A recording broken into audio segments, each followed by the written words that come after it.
Good morning. Today is the 15th day of Tevet, the 27th of December.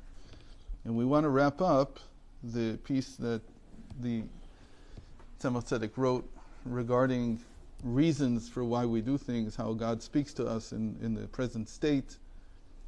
And the most important word that we heard here was a reason, a cause, siba.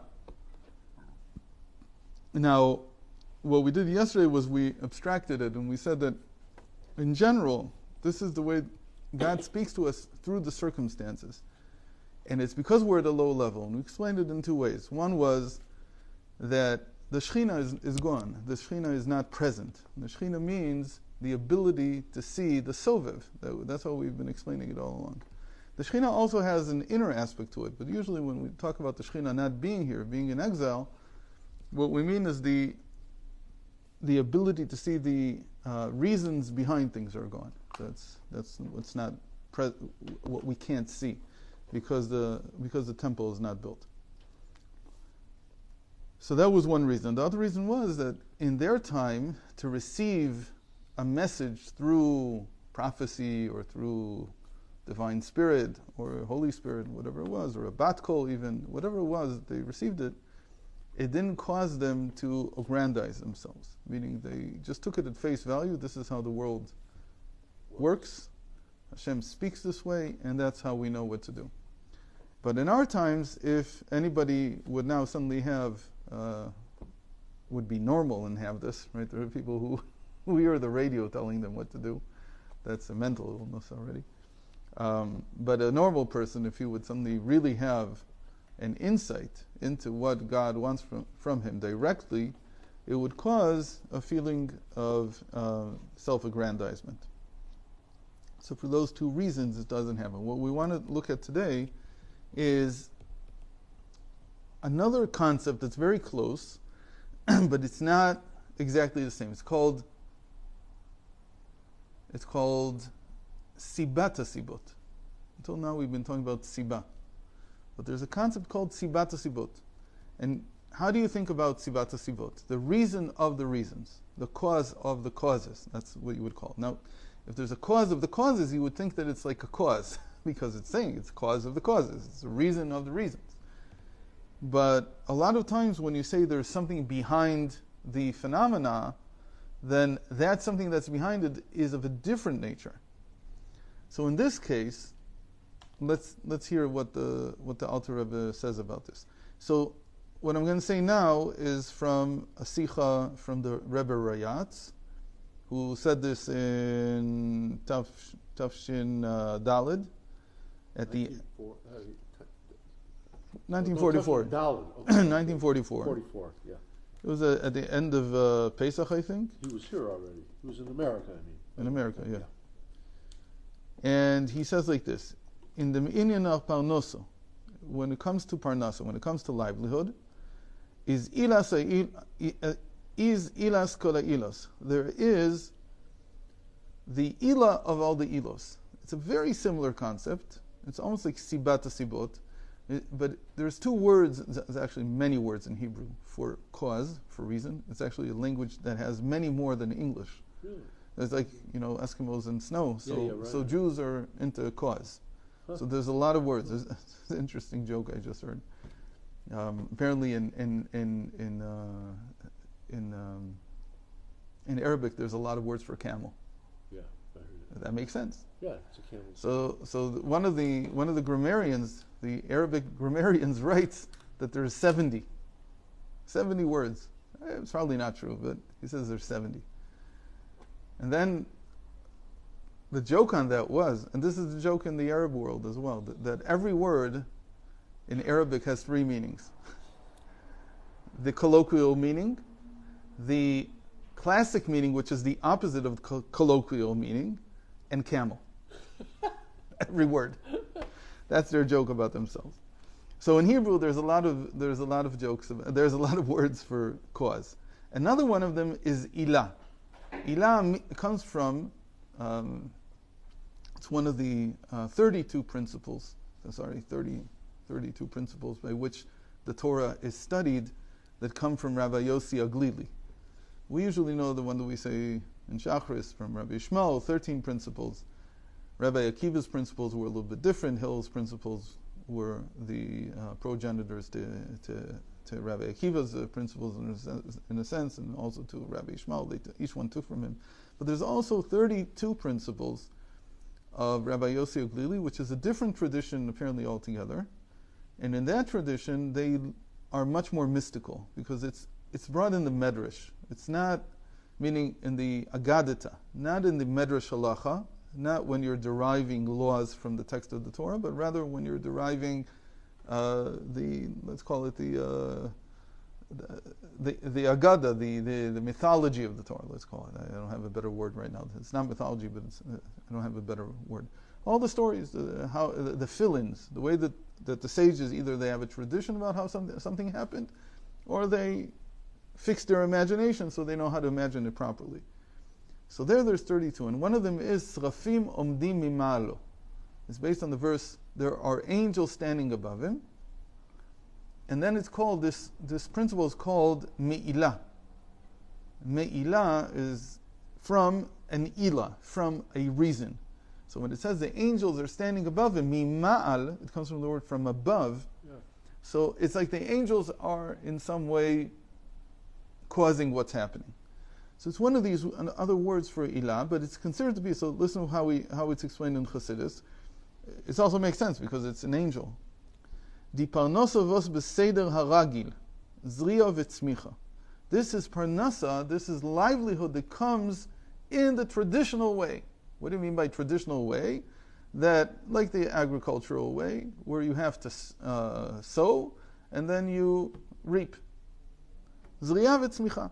You sow it, it grows, and you take the produce. And the produce is usually a lot more than what you sowed. That's how a person does it. Like, if it's 100 times like it was by Yitzchak, that's considered tremendous. But usually it's about 20 times, something like that. What is that in modern affairs? That a person is like a sakhir. How do you say sakhir? He's an employee of someone. Or that he makes what we call very conservative investments. He invests in a CD, a cash deposit. He invests in low-risk stocks. He invests in things that give him 4 or 5% a year. So stuff like that. So then money grows. Like we say, money does grow on trees. The only problem is the trees grow very slowly. So the money grows. And that's the normal way of things happening. That's called ilat ha'ilot. Sibat kol asibot, but there's what we're calling here the reason of all the reasons, the cause of all the causes. Again, ilat ha'ilot means the same thing. It's just different words saying the same thing. Ilat ha'ilot is like cause of causes. It's just, when you use that term, you mean something that goes by natural growth. But sibat kol asibot, when we're talking about the cause of all causes, wenn die parnasa kommt betoirach gadoil, weite nesias v'chadoime. When parnasa comes with a lot of toil, it's a lot of work. It's not normal. For instance, by having to travel all around. So what's happening with that? So it's different. It's not regular growth. It's like the person makes these. A lot of people live like that. They don't have a regular job. They don't have a job. They go and do business here, go and do business there, and every time but then when you do it that way, you can't get like per hour. It doesn't work per hour. It's completely different, right? The whole frame of mind is completely different. You're working not to receive per hour. It's not like somebody's going to put 10 hours in and then make $1,000. He doesn't want to do that. He wants 10 hours. If I work 10 hours. But it's a lot more work. It's a different level of investment in your work, because when you're an employee, okay, employees are very lax. They can be very committed and dedicated, but in the end they don't have any worries. But the guy who's doing it by what we call sibat sibot, he can't get the money like in this regular way. He has to go out of his way to make it. Ilat kol ha'ilot is der inyan yomim. The normal state that we call ilat kol ha'ilot, when it's natural, it comes in by natural growth. That's also what we call days. Days? Days, just days. Sibat kol hasibot is arichus yamim, is the length of days. It's that you have long days. In other words, when somebody says I had a long day, if they're an employee, they don't really mean it. An employee has short days, has days. It's just they're all the days are the same. The person who can say I had a long day is the person who went out and had to go and get his parnasa, because it doesn't come naturally. It doesn't come by natural means to him. He has to go out of his way to do it. So that's called length of days. We usually associate a richus yamim with a good thing.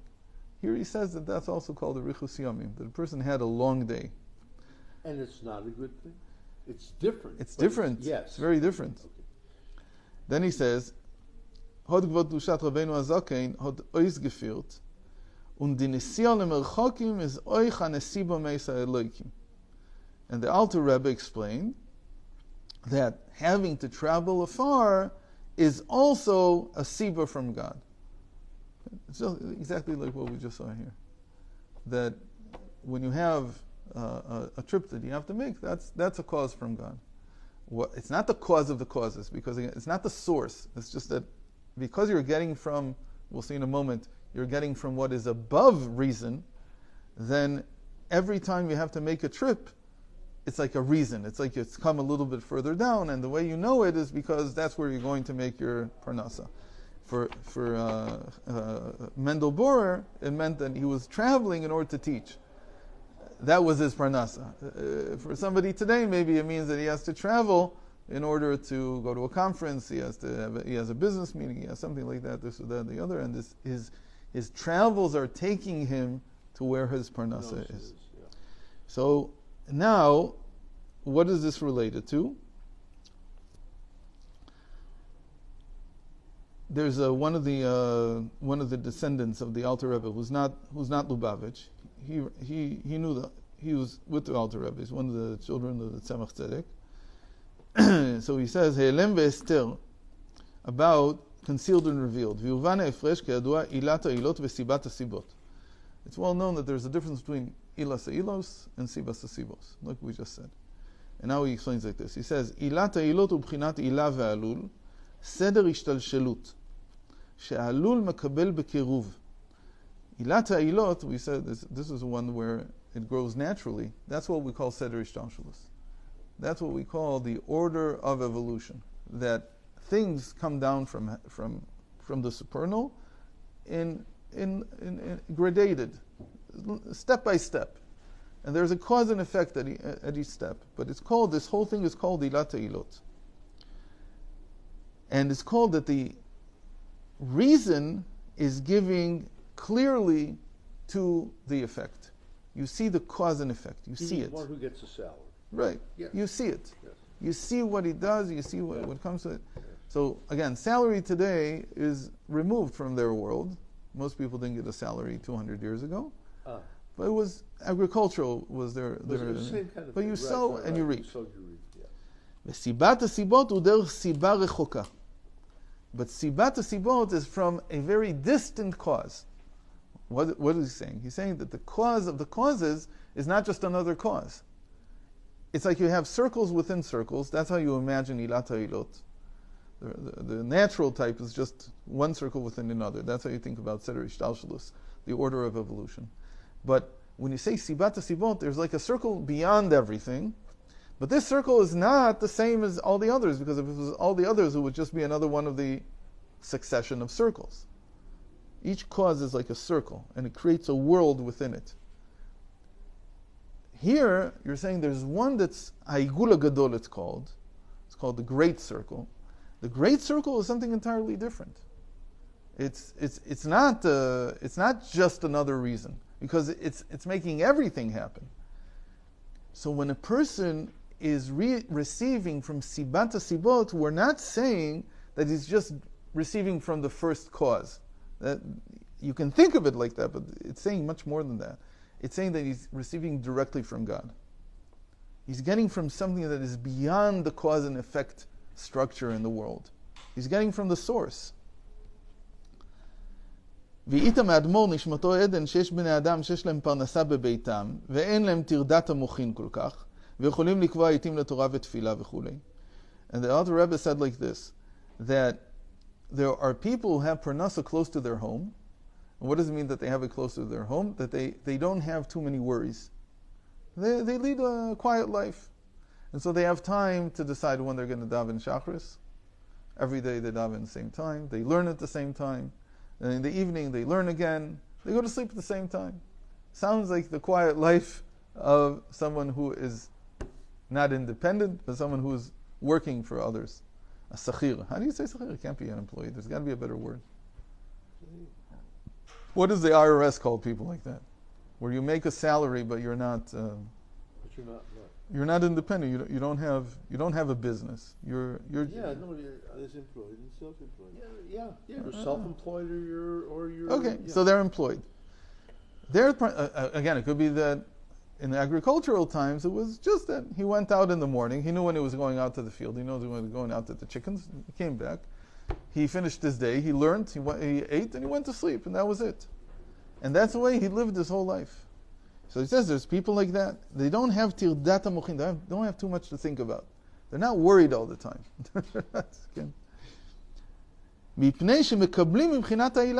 Because they receive from the regular, normal, natural order of things. And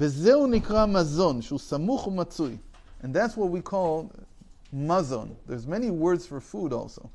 Ochel, mazon. So mazon is from the word mezuman. It's ready for you. So he says when your parnasa is like that, the food that you eat, what you receive is called mazon. Because it's ready, it's waiting for you.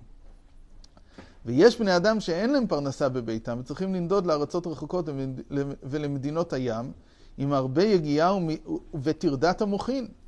But there are people who you see that they never have a quiet day. They're never without worry.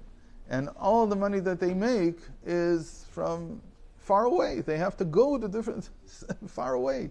Again, far away could be, here he says to far away distant lands. But it could also be far away in terms of your mental attitude. That is, I was an independent. The internet is. I was a real estate, guy. Oh, there you go. So it was. It's very close. I sold in the same city. But it was. Running around all the time. Running around from here, we didn't know. All the time, and you have no idea where the next deal is going to be. And this is because מפני שמקבלים מסיבת הסיבות. וזהו נקרא טרף הטריפני לחם חוקי. And this is because he receives from the sibat asibot, from the cause of the causes, which is again this greater circle which is outside the whole system, and it's called teref. Teref is like game. It's like what you hunted. Yeah, torn, right? Yeah. So what do we get from this? That a hunter-gatherer, gatherer not so much, but the hunter is someone who is working directly with God. And the person who's who's sitting at home, he's getting indirectly from God. So this gives us a very interesting outlook on Yaakov and Esav, and Jacob and Esau. Yaakov was the Nishtam Yoshev Alim. He was sitting in the tents. It doesn't say that he was learning Torah. It says he was sitting in the tents. What does it literally mean? The literal meaning of the Torah is not he was sitting and learning. Literal meaning of the Torah was he was like a farmer. And Esav was a hunter. He went out into the field. So it's very interesting. Who sees God more? He did. Esav. Esav saw God more than Yaakov did. It's very interesting because later the Baal Shem Tov says that the first place that we today can see godliness is in our learning. That you learn something in the morning and something. So this too, I wasn't sure what we would do today. So yesterday I gave a class, and some woman at the end of the class asked me about what does Sibat HaSibot mean. And I remember that I had seen this piece. So I said, that's what we need to do today. So today it's a little bit different. That if you're in Torah, it's almost like getting directly from God. Say that again. If you're engaged in Torah all day long, that's where you see God more actually. And but it's not. But the Rebbe always said that the business people, the people who have a business, they see God even more. They still say, So today we're in a better we state. see more hashgacha pratit. Right, right. Yes. Yeah, that's what he means. Right. That's what he means. We don't have time for. There's another piece that the Tzemach Tzedek wrote in Sefer Likutim. There's a. Anyway, it's from somewhere that he wrote. Sefer Likutim is like an anthology of all his writings, and it says basically the same thing. Same thing. There's nothing very different about it. So now we have these two concepts of Ilata Ilot and Sibata Sibot. Here he was talking about Sibata Sibot. That's what we're talking about the whole time.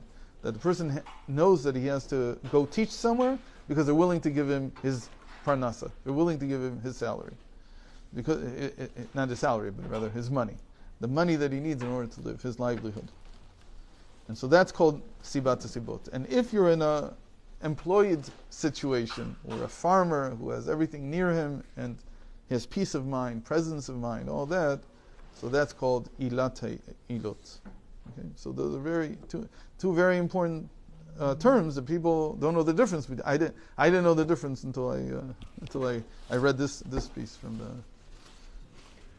the Rebbe Rayat.